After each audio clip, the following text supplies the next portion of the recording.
This week, as I've been thinking about this gospel lesson, I've sort of noticed that things that appear to be true from reading this gospel lesson sort of seem to have come true for me in my life. And that happens often if I'm attentive to what I have read.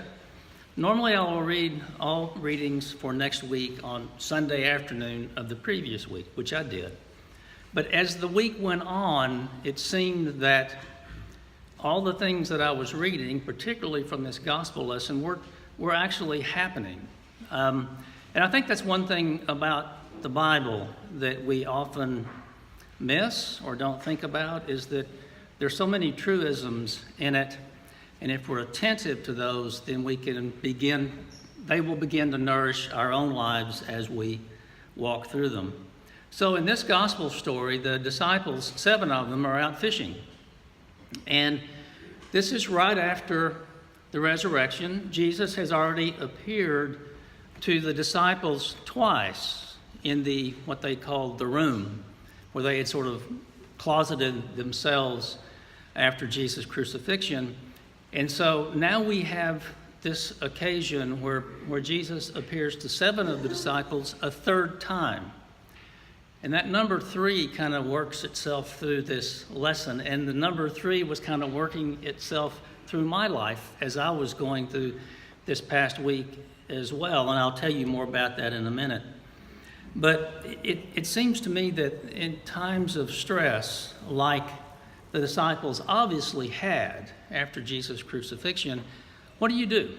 You go back to what feels normal. You go back to your life. So 7 guys going back out in the boat, going fishing, is what they were doing. If this gospel lesson had been about today, they probably would have had a cooler of beer along with them. I know that I probably would have, but I've been doing this. Maybe it was a flask of wine this time. Who knows? But they were going back to what they knew. They were going back to the lives that were comfortable for them, it seems to me. So Jesus approaches them, but they don't know that it's Jesus at first, right? None of them really realize who they are encountering, except eventually John is the one, quote, the disciple whom Jesus loved. That is, John refers to himself that way 6 times throughout the Gospel of John, just like today. Coincidentally enough, John is the disciple who was reclining, depending on who you read and what pictures you look at. John is the one that was reclining either in Jesus' lap or at Jesus' side or on Jesus' shoulder at the Last Supper. So there's something about that being at rest that sort of enables John to recognize Jesus, I think, before the other ones did. So he told the others at the lake, hey, it's Jesus, it's the Lord. And they're going, oh, okay, now we get it. So what do we do? And none of them really knew what to do until Jesus told them what to do. He said, cast your nets over here, get some fish, come on back, and let's eat together. Eating together is an important part of this message as well. That's what Jesus did with the disciples at the Last Supper.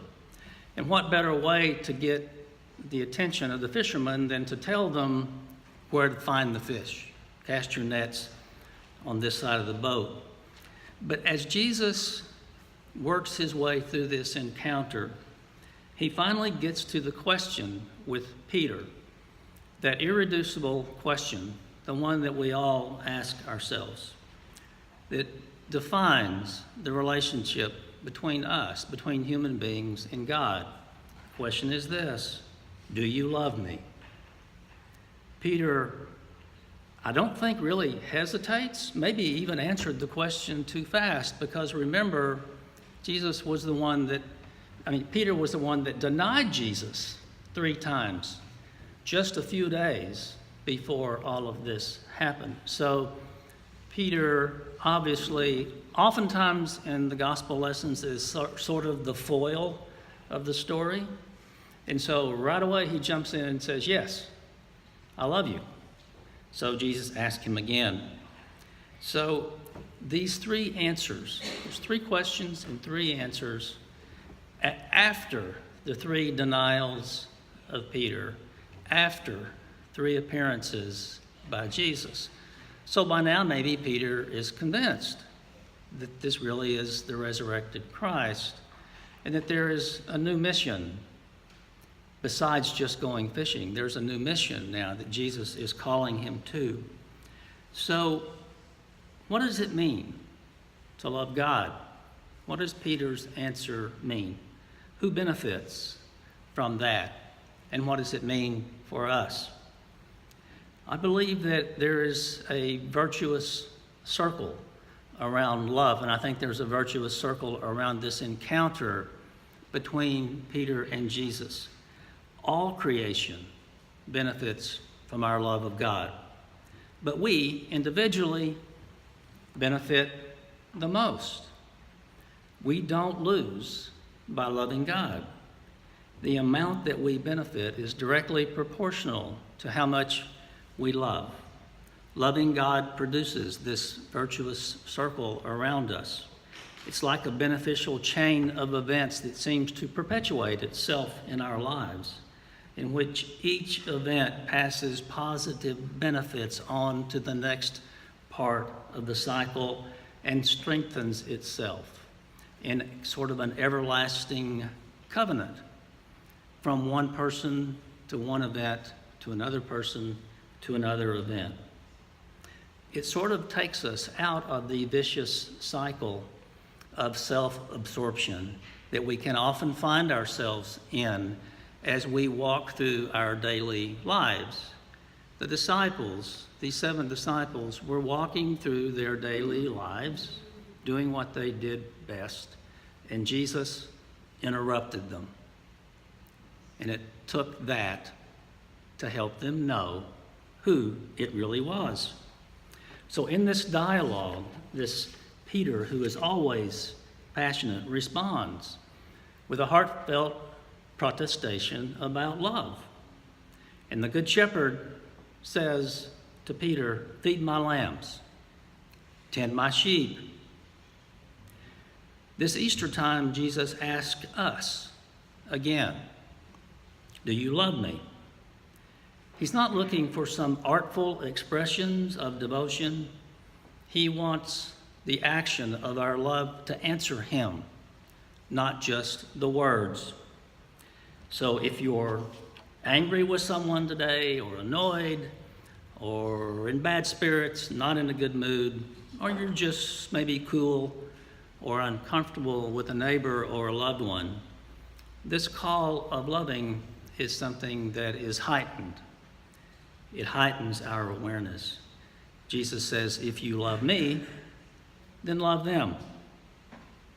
He loves us and forgives us, warts and all, and he really expects nothing less from us. So we reach out in love and overlook the neglect or the insult from those around us that takes us off of that path.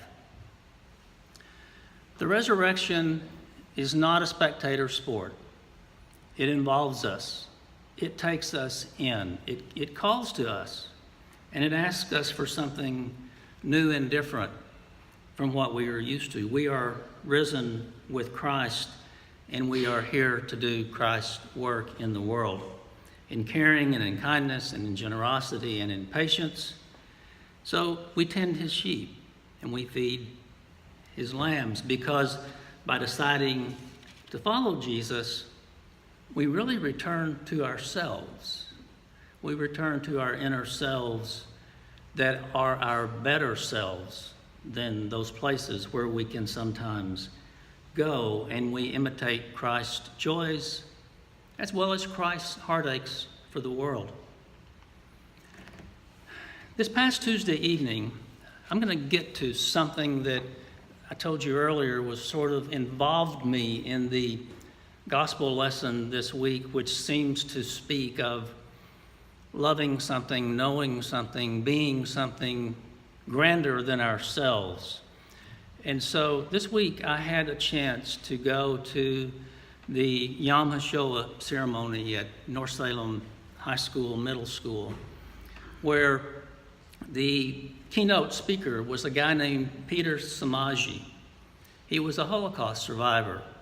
He had been taken to Auschwitz at the age of 11, where he saw his mother go into the gas chamber and not to return, where he lived through a time when he showed us a picture of 24 aunts and uncles and cousins that were gone. All but two of them, him and his twin brother. And the only reason they were spared was because Nazi Germany was doing experimentation on twins, genetic experimentation. They believed for some reason that twins were superior, much like they believed they were. And so their lives were spared. And that's the only reason that Peter was spared. Peter is 90 years old. He stood up in front of all of us and told us about his life. And it was a very, very moving experience, I know for me, and I believe as well for others. I had the good fortune of being able to give both the invocation and benediction at that ceremony. And I printed my prayer out for you. It's inside of your leaflet. Here's why I printed it out. Not because I thought it was so wonderful or grand, but for me, it had a particular meaning that I didn't even realize until after that night. And I got home that night, and there were two other experiences that day, which reinforces in me this thing about threes, things coming in threes. I went home that night and I was restless. I was tired, but I was restless. I couldn't go to sleep, and so I pulled that prayer up out of my pocket. I had laid it on the table next to my bed, and it gave me some sort of peace in the knowledge that we are all part of something grander than ourselves. And after I recited that prayer to myself several times, I fell asleep, and I slept much better than I have in many months. And so maybe if you read it, take it to bed with you, see what you think about it. But there were two other experiences that I had that week that were with parishioners here. And I'm not going to tell you about them, I can't, but both of these experiences informed me that when we go through times of stress and strife in our life, perhaps not as stressful or traumatic as that of Peter Samaji, but when we go through times of stress in our life, we can do one of two things. We can fall upward or we can fall down.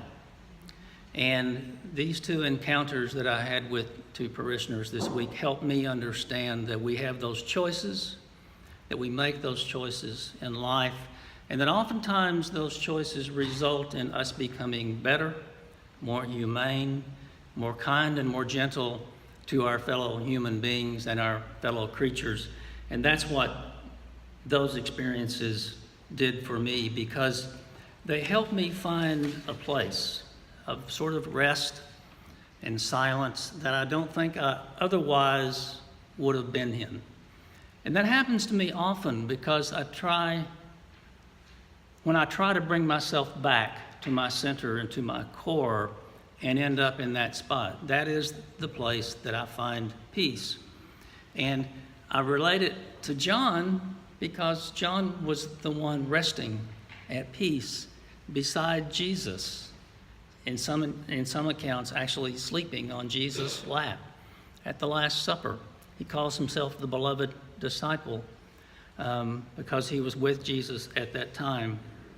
And Peter, I think, finally recognized maybe this third encounter after meeting Christ past the resurrection, where it put him on a path of discovery of his true self, of his true calling, that he lived out in his life, to the point at which he actually himself was crucified for his love of Christ and for his being Christ's disciple.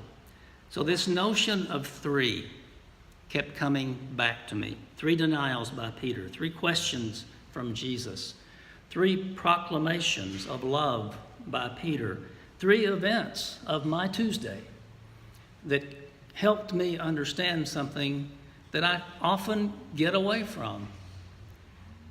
I'm sure all of you have prayed at times and felt nothing. There have been times that I have prayed and felt nothing. But it was different for me on Tuesday, and I was happy for that. I hope that I don't lose it. I know that I probably will, but I hope that I can regain it. And I hope that I can regain it by coming back to that center of who I am and that center of who Christ asks us to be. And I want to tell you one more 3 here.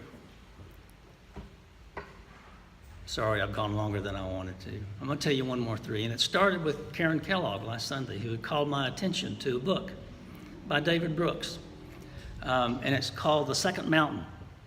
And it's about, I looked online this week and looked at it to see what it was about. And it's about sort of the second half of life, how we go through life thinking we can conquer everything and knowing how we can and having a plan for it, and then realizing ultimately someday that that's not our true mountain, that there's another mountain, and that is ourselves. That is our love of humanity. That is getting back to our central purpose.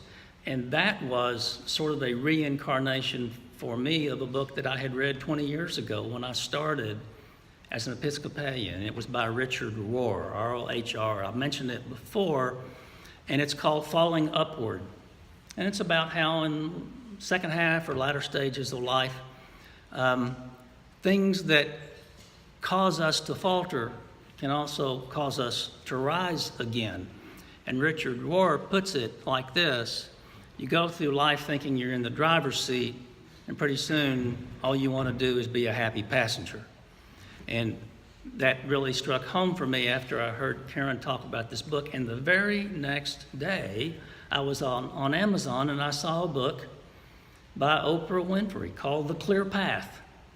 And in it, she talks about her life and how as a young person, she had so many traumas from which she ultimately learned who she really was. So that's another 3.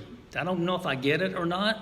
I don't know if it makes any sense to you or has any meaning, but there's a lot in this gospel about the 3s, and it sort of came true for me this week, because I think that Jesus does come to us also and calls us to our true path, calls us to a place where we can return to our center of who we are.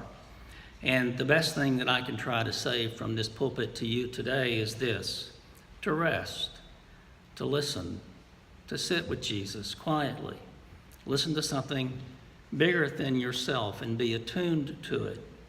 Get out of the way of the noise, pray, be silent, trust your steps on your path, and recognize Jesus at work in you.